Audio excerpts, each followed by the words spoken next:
श्री स्वामी समर्थ. जय जय स्वामी समर्थ. प्रेमळ भक्तांनो, थांबा, हा व्हिडिओ स्किप करू नका, कारण पुढचे काही मिनिटं कदाचित तुमच्या आयुष्यात नवा अर्थ देऊ शकतात. तुम्हालाही कधी असं वाटतं का, माझ्याच आयुष्यात इतकी संकटे का येतात? कदाचित तुम्ही सध्या जॉब शोधत आहात, इंटरव्ह्यू देत आहात, पण उत्तर येत नाही. कदाचित घरात टेन्शन आहे, तुमच्यावर अपेक्षांचा भार आहे, आणि रात्री तुम्ही एकटे बसून विचार करत असता, मी कुठे चुकतोय. बाहेरून तुम्ही हसत असता, पण आतून पूर्णपणे थकलेला आहात. मित्रांनो, आपण सगळे एक मोठी चूक करतो. आपण समजतो संकट म्हणजे शिक्षा, पण सत्य काय आहे माहीत आहे? संकट म्हणजे शिक्षा नाही, ती एक शिक्षण आहे. ती स्वामींची तयारी आहे. होय, स्वामी समर्थ कधीच आपल्या भक्तांना तोडत नाहीत, ते फक्त तुम्हाला मजबूत करत असतात. आता मी जे तुम्हाला सांगणार आहे ती कथा तुम्ही आधी ऐकली आहे, पण आज मी तुम्हाला तिचा एक वेगळा अर्थ सांगणार आहे. मित्रांनो, कल्पना करा, तुम्ही एका रणांगणात उभे आहात. समोर तुमचे लोक उभे आहेत, जसे की नातेवाईक, मित्र, गुरु, आणि तुम्हाला सांगितलं जातंय यांच्या विरुद्ध लढ. हा क्षण होता अर्जुनचा. त्याच्या हातात धनुष्य होतं, पण हात थरथरत होते, डोळ्यात पाणी, आणि तो म्हणाला, मी नाही करू शकत, मी हरलो, आधीच हरलो. तो खाली बसला, पूर्णपणे तुटलेला. डायरेक्शन नाही, कॉन्फिडन्स नाही, होप नाही. तेव्हा त्याच्या बाजूला उभे होते कृष्ण, पण त्यांनी त्याला लगेच उभं केलं नाही. त्यांनी त्याला समजून घेतलं. ते म्हणाले, तू पळतो आहेस कारण तुला भीती वाटत आहे, पण ही भीतीच तुझी परीक्षा आहे. तुझं कर्तव्य टाळणं हेच तुझं खरं अपयश आहे. आणि मग अर्जुन हळूहळू उभा राहतो, डोळे पुसतो, पुन्हा धनुष्य उचलतो. मित्रांनो, आज तुम्हीही त्या अर्जुनासारखेच आहात. हातात ताकद आहे, मन हरलं आहे, आणि कृष्ण म्हणजे तुमच्या आयुष्यातले स्वामी समर्थ. पण लक्षात ठेवा, तुमच्या आयुष्यातला कृष्ण तुम्हाला सोडून गेला नाही. तो फक्त वाट पाहतोय तुम्ही पुन्हा उभे राहण्याची. आज तुम्हीही तशा संकटांच्या रणांगणात आहात, आणि तुम्हालाही पुन्हा उभं राहायचं आहे. तुम्ही प्रयत्न करत आहात, पण रिझल्ट दिसत नाही. तुम्ही प्रामाणिक आहात, पण लोक तुमच्यावर विश्वास ठेवत नाहीत. कदाचित तुमचं कोणी कौतुकच करत नाही. मित्रांनो, गुरुचरित्रमध्ये कथा आहे, एक भक्त पूर्णपणे संकटात अडकलेला. घर नाही, पैसा नाही, कोणी साथ देणारं नाही. तो शेवटी गुरूंना हाक मारतो, आणि अचानक त्याच्या आयुष्यात अशी एक घटना घडते जी त्याचं संपूर्ण आयुष्य बदलून टाकते. याचा अर्थ काय? जेव्हा सगळे दरवाजे बंद होतात, तेव्हा एक अदृश्य दरवाजा उघडतो. संघर्ष जितका मोठा, तितकाच विजय भव्य असतो. आज तुम्ही जिथे आहात ते तुमच्या तयारीसाठी आहे. कदाचित लोक तुमच्यावर टीका करत असतील, तुमचं मन तोडत असतील, कदाचित तुमचे जवळचे लोकही म्हणत असतील, तुमच्याकडून काही होणार नाही, आणि ते शब्द तुम्हाला आतून तोडत असतील. पण थांबा, आता एक खरी गोष्ट आहे का? मित्रांनो, ही गोष्ट कोणत्या राजाची नाही, कोणत्या संताची नाही. ही एक गोष्ट आहे एका साध्या माणसाची. तो आपल्यासारखाच होता. स्वप्न होती, काहीतरी मोठं करायचं होतं, घरच्यांसाठी काहीतरी बनायचं होतं, पण आयुष्याने त्याच्याशी वेगळाच खेळ केला. जॉब मिळत नव्हता, पैशाची खूप अडचण होती, घरात रोज टेन्शन. वडील म्हणायचे, काहीतरी काम कर, किती दिवस असंच बसणार. आई शांत असायची, पण तिच्या डोळ्यातला विश्वास हळूहळू कमी होत होता. मित्रांनो, सगळ्यात मोठं दुःखद काय असतं ते माहीत आहे? जेव्हा बाहेरचे नाही तर आपलेच आपल्यावर विश्वास ठेवणं सोडतात. तो प्रयत्न करत होता, इंटरव्ह्यू तर देत होता, पण प्रत्येक वेळी ॲन्सर एकच, वी विल लेट यू नाव. आणि त्याला माहीत होतं याचा अर्थ नो असतो. एक दिवस तो खूप थकला, मेंटली, इमोशनली पूर्णपणे थकला. रात्री सगळे झोपले होते, तो एकटाच बसला होता. त्याच्या डोक्यात एकच विचार, आता बस झालं, आता नाही जमणार. तो उठला, बाहेर गेला, रस्त्यावर चालत राहिला. पाऊस पडत होता, आणि त्याच्या डोळ्यातूनही अश्रू वाहत होते. तो एका ठिकाणी थांबला, पूर्णपणे रिकामा, काहीच उरलं नव्हतं. त्याने स्वतःला विचारलं, मी इतका कमजोर आहे का? मी खरंच हार मानणार आहे का? आणि त्या क्षणी त्याला शेजारील मंदिरातून आवाज आल्याचा भास झाला, घाबरू नकोस, मी तुझ्या सोबत आहे. तो आवाज कोणाचा होता माहीत आहे? स्वामी समर्थ. हा कोणताही चमत्कार नव्हता, हा स्वामींचा संकेत होता. आणि अचानक त्याला त्याच्या आईचा चेहरा आठवला, वडिलांची मेहनत आठवली, स्वतःची स्वप्न आठवली. त्या क्षणी त्याने दोन गोष्टी केल्या. स्वामींवर विश्वास ठेवला, जे काही होतंय ते माझ्या भल्यासाठी आहे. आणि दुसरं म्हणजे मनात ठाम विचार केला, मला जॉब मिळणारच, मी थांबणार नाही. मित्रांनो, तुम्ही जे वारंवार मनात ठेवाल त्या दिशेने तुमचं आयुष्य जाऊ लागतं. पण एक फरक आहे, फक्त विचार करून काही होत नाही. विश्वास, कृती आणि स्वामींची कृपा म्हणजे सकारात्मक परिणाम. त्या क्षणी त्याने एक निर्णय घेतला, मी हरलो असू शकतो पण मी हार मानणार नाही. तो घरी परत आला, काही बदललं नव्हतं, प्रॉब्लेम तसाच होता पण तो बदलला होता. दुसऱ्या दिवशी पुन्हा उठला, पुन्हा प्रयत्न केला. हळूहळू एक छोटा जॉब मिळाला. सॅलरी कमी होती पण त्याने सोडलं नाही. तो शिकत राहिला, मेहनत करत राहिला. काही वर्षांनी तोच माणूस ज्याला लोक म्हणायचे काही होणार नाही, आज स्वतःच्या पायावर उभा आहे, घर चालवत आहे. आणि सगळ्यात महत्त्वाचं, त्याने स्वतःला जिंकलं आहे, कारण त्याने हार मानली नाही आणि स्वामीवरचा विश्वास सोडला नाही. मित्रांनो, ही गोष्ट त्या माणसाची नाही, ही गोष्ट तुमची आहे. कदाचित तुम्ही सध्या त्याच फेसमध्ये आहात. कदाचित तुम्हीही रात्री एकटे बसून विचार करताय, आता काय. पण ऐका, हा शेवट नाही, ही सुरुवात आहे. तुम्ही थकलेले आहात पण संपलेले नाही. तुमचं आयुष्य अजून लिहायचं आहे. लक्षात ठेवा, ज्यांनी शेवटच्या क्षणी हार मानली ते जिंकण्यापासून फक्त एक पाऊल दूर होते. मित्रांनो, संत तुकाराम महाराज, आज आपण त्यांना महान म्हणतो पण त्यांचं आयुष्य खूप कठीण होतं. घरची परिस्थिती वाईट, लोकांचा विरोध, उपासमार, पण तरीही ते देवाचं नाव सोडत नव्हते. एक दिवस त्यांनी त्यांच्या अभंगाची पोथी लिहिली. त्यात त्यांचा जीव होता, त्यांची श्रद्धा होती. पण काही लोक आले, त्यांनी त्या पोथीला उचललं आणि नदीत फेकून दिलं. कल्पना करा, तुमचं सगळं आयुष्य कुणीतरी एका क्षणात पाण्यात फेकून दिलं. तुम्ही काय केलं असतं? सगळं सोडलं असतं, देवावरचा विश्वास तोडला असता. पण तुकाराम महाराज शांत बसले, रडले नाहीत, तक्रार केली नाही. ते फक्त म्हणाले, जर हे सत्य असेल तर ते परत येईल. काही दिवसांनी तीच पोथी पाण्यावर तरंगत परत आली. सत्य कधीही बुडत नाही आणि श्रद्धा कधीही हरत नाही.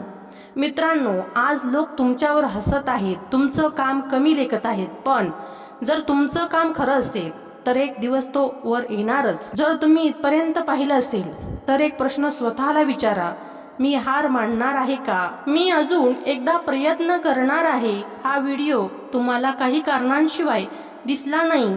कदाचित हीच तुमच्या आयुष्यातला टर्निंग पॉइंट आहे. कमेंटमध्ये लिहा, मी हार मानणार नाही.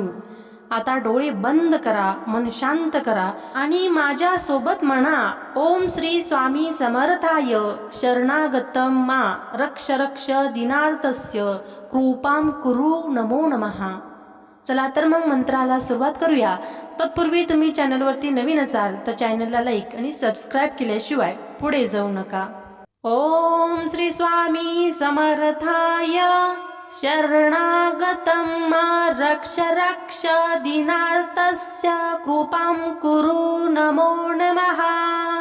ओम श्री स्वामी समर्थाय शरणागतं मा रक्ष रक्ष दीनार्तस्य कृपां कुरु नमो नमः. ओम श्री स्वामी समर्थाय शरणागतं मा रक्ष रक्ष दीनार्तस्य कृपां कुरु नमो नमः. ओम श्री स्वामी समर्थाय शरणागतं मा रक्ष रक्ष दीनार्तस्य कृपां कुरु नमो नमः. ओम श्री स्वामी समर्थाय शरणागतं मा रक्ष रक्ष दीनार्तस्य कृपां कुरु नमो नमः. ओम श्री स्वामी समर्थाय शरणागतं मा रक्ष रक्ष दीनार्तस्य कृपां कुरु नमो नमः. ओम श्री स्वामी समर्थाय शरणागतं मा रक्ष रक्ष दीनार्तस्य कृपां कुरु नमो नमः. ओम श्री स्वामी समर्थाय शरणागतं मा रक्ष रक्ष दीनार्तस्य कृपां कुरु नमो नमः। ओम श्री स्वामी समर्थाय शरणागतं मा रक्ष रक्ष दीनार्तस्य कृपां कुरु नमो नमः। ओम श्री स्वामी समर्थाय शरणागतं मा रक्ष रक्ष दीनार्तस्य कृपां कुरु नमो नमः। ओम श्री स्वामी समर्थाय शरणागतं मा रक्ष रक्ष दीनार्तस्य कृपां कुरु नमो नमः। ओम श्री स्वामी समर्थाय शरणागतं मा रक्ष रक्ष दीनार्तस्य कृपां कुरु नमो नमः। ओम श्री स्वामी समर्थाय शरणागतं मा रक्ष रक्ष दीनार्तस्य कृपां कुरु नमो नमः। ओम श्री स्वामी समर्थाय शरणागतं मा रक्ष रक्ष दीनार्तस्य कृपां कुरु नमो नमः। ओम श्री स्वामी समर्थाय शरणागतं मा रक्ष रक्ष दीनार्तस्य कृपां कुरु नमो नमः। ओम श्री स्वामी समर्थाय शरणागतं मा रक्ष रक्ष दीनार्तस्य कृपां कुरु नमो नमः। ओम श्री स्वामी समर्थाय शरणागतं मा रक्ष रक्ष दीनार्तस्य कृपां कुरु नमो नमः। ओम श्री स्वामी समर्थाय शरणागतं मा रक्ष रक्ष दीनार्तस्य कृपां कुरु नमो नमः।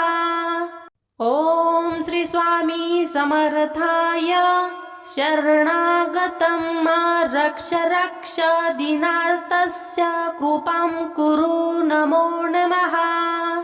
ओम श्री स्वामी समर्थाय शरणागतं मा रक्ष रक्ष दीनार्तस्य कृपां कुरु नमो नमः।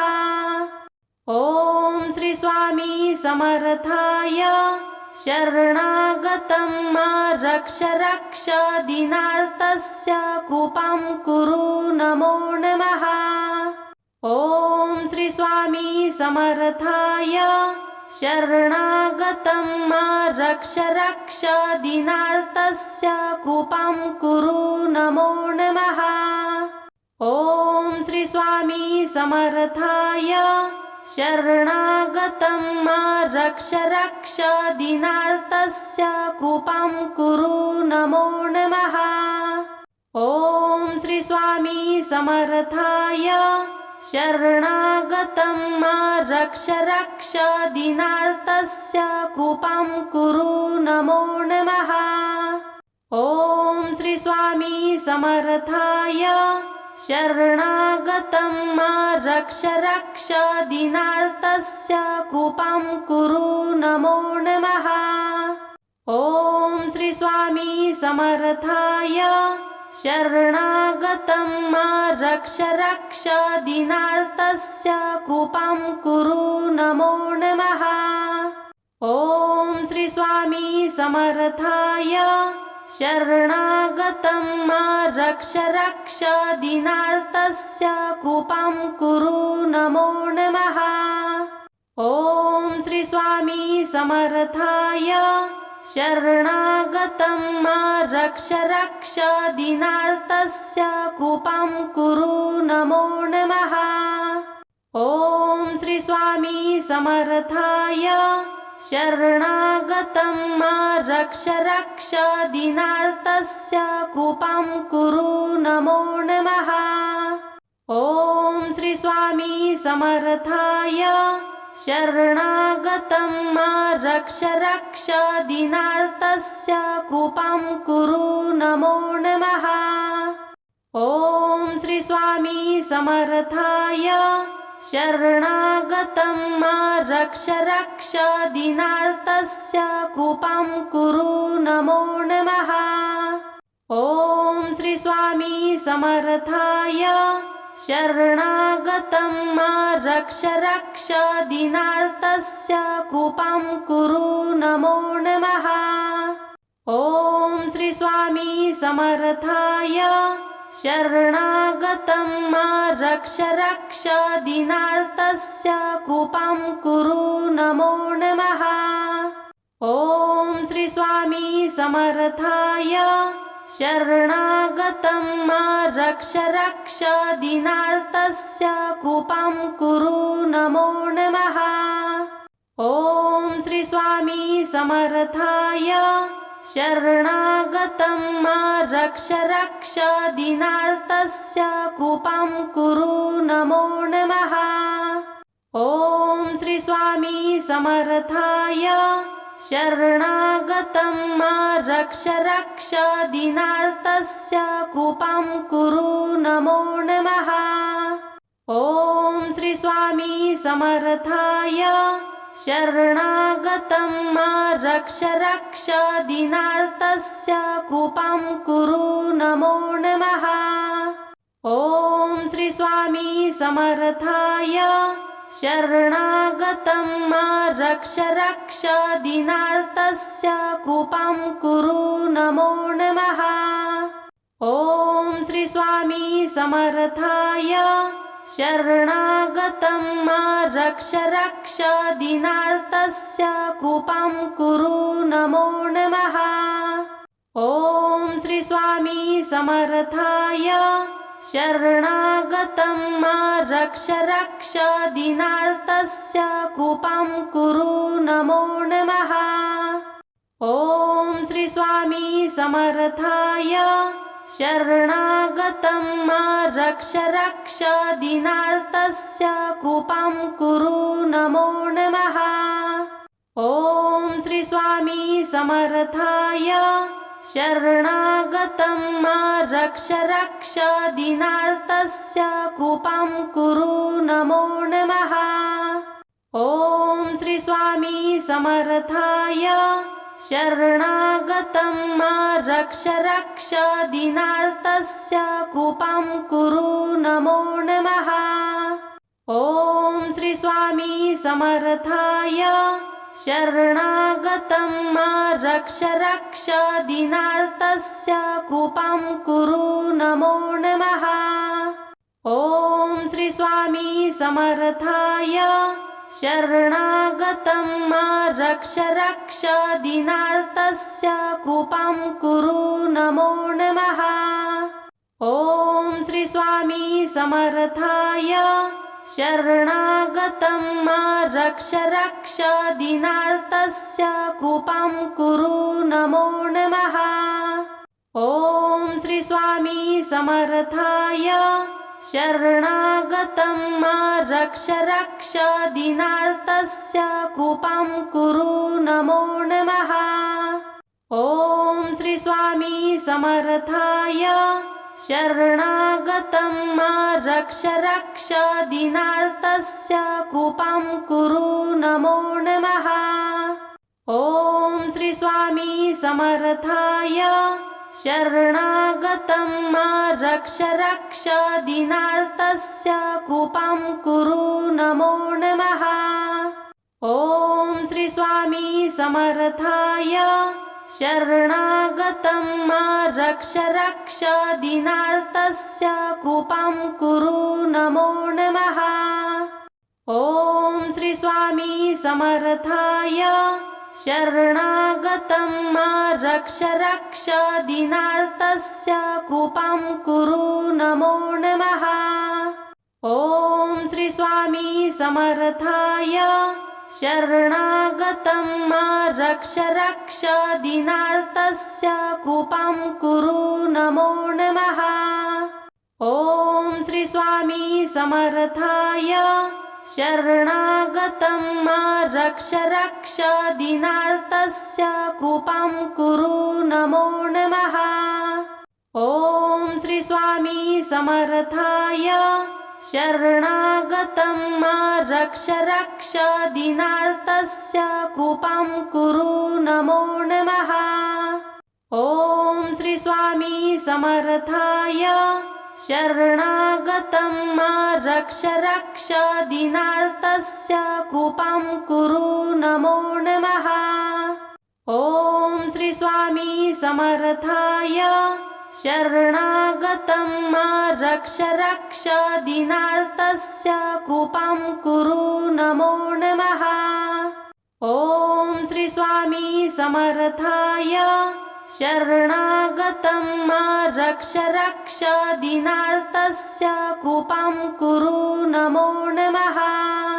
ओम श्री स्वामी समर्थाय शरणागतं मा रक्ष रक्ष दीनार्तस्य कृपां कुरु नमो नमः। ओम श्री स्वामी समर्थाय शरणागतं मा रक्ष रक्ष दीनार्तस्य कृपां कुरु नमो नमः। ओम श्री स्वामी समर्थाय शरणागतं मा रक्ष रक्ष दीनार्तस्य कृपां कुरु नमो नमः। ओम श्री स्वामी समर्थाय शरणागतं मा रक्ष रक्ष दीनार्तस्य कृपां कुरु नमो नमः। ओम श्री स्वामी समर्थाय शरणागतं मा रक्ष रक्ष दीनार्तस्य कृपां कुरु नमो नमः। ओम श्री स्वामी समर्थाय शरणागतं मा रक्ष रक्ष दीनार्तस्य कृपां कुरु नमो नमः।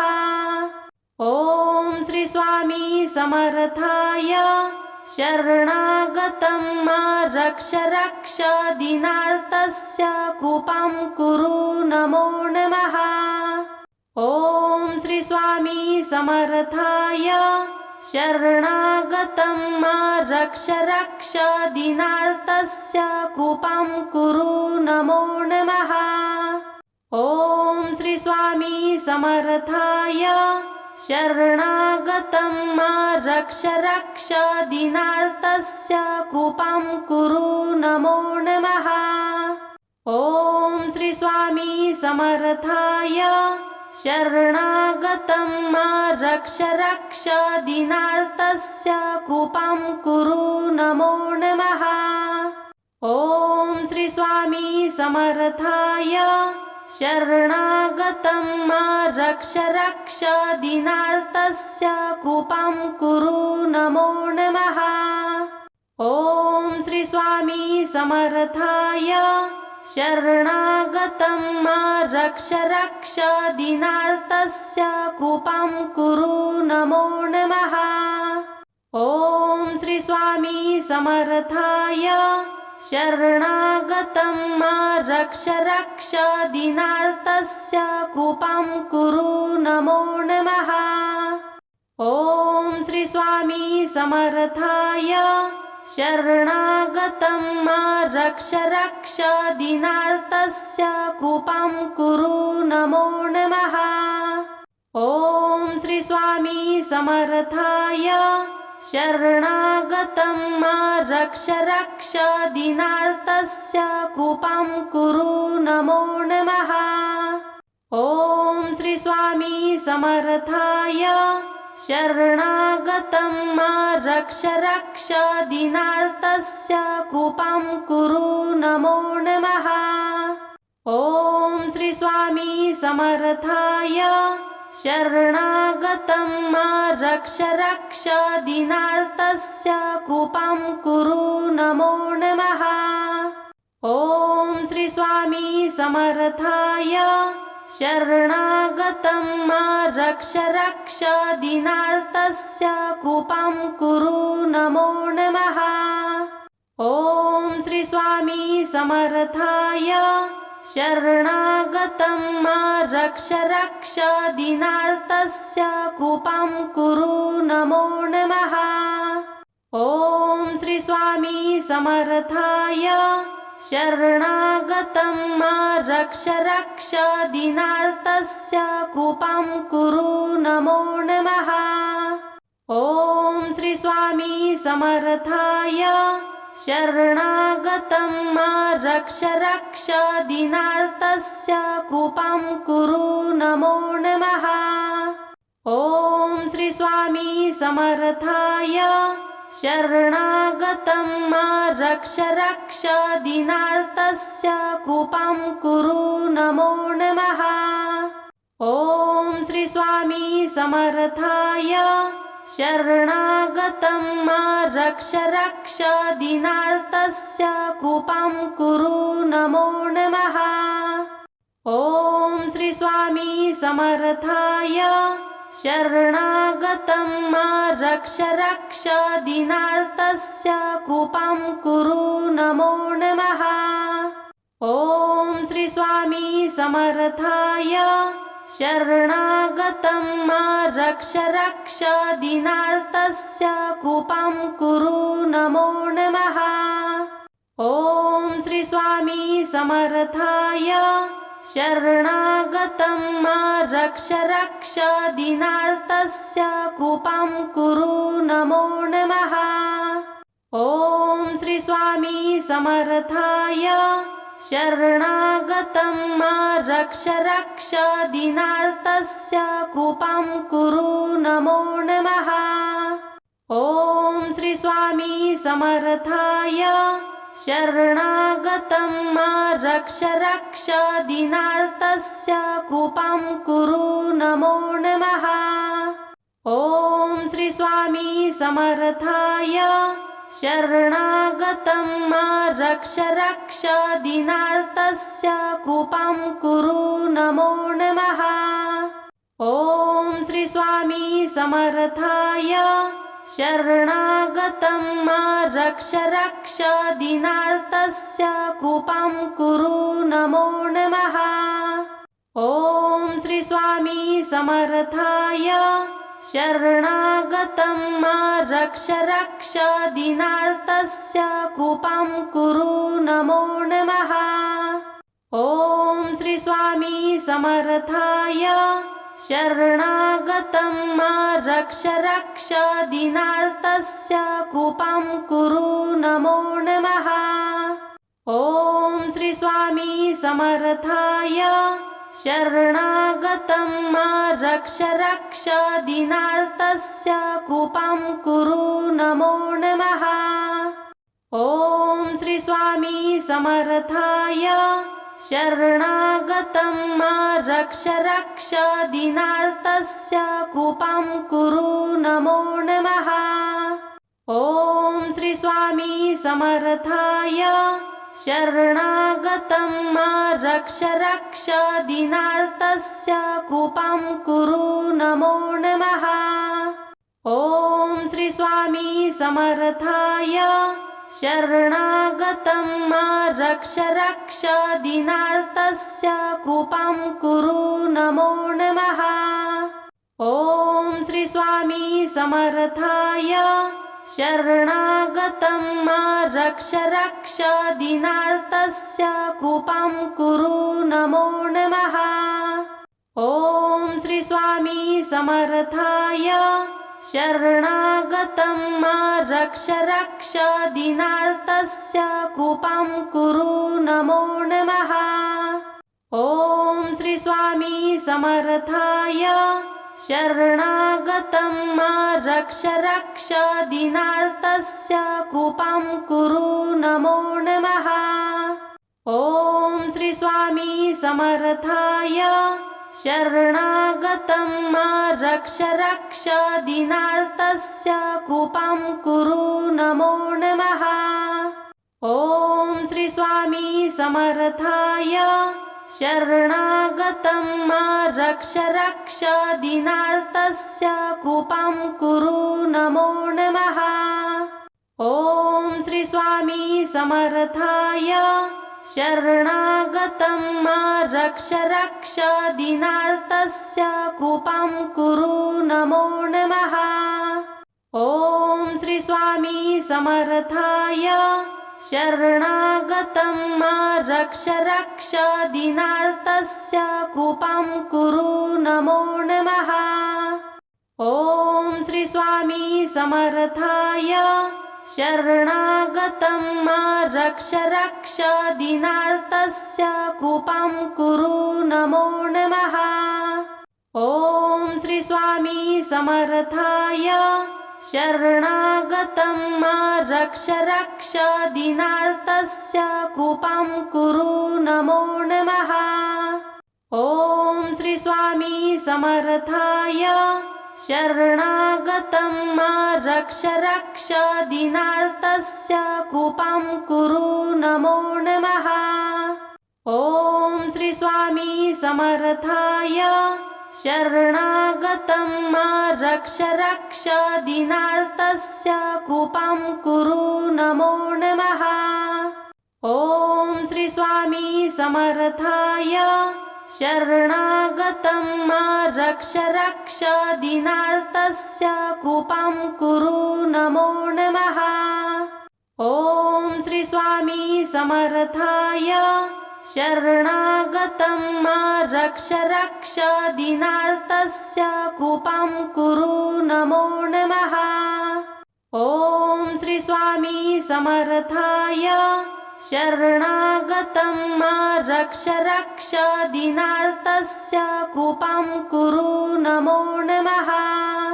ॐ श्री स्वामी समर्थाय शरणागतं मा रक्ष रक्ष दीनार्तस्य कृपां कुरु नमो नमः।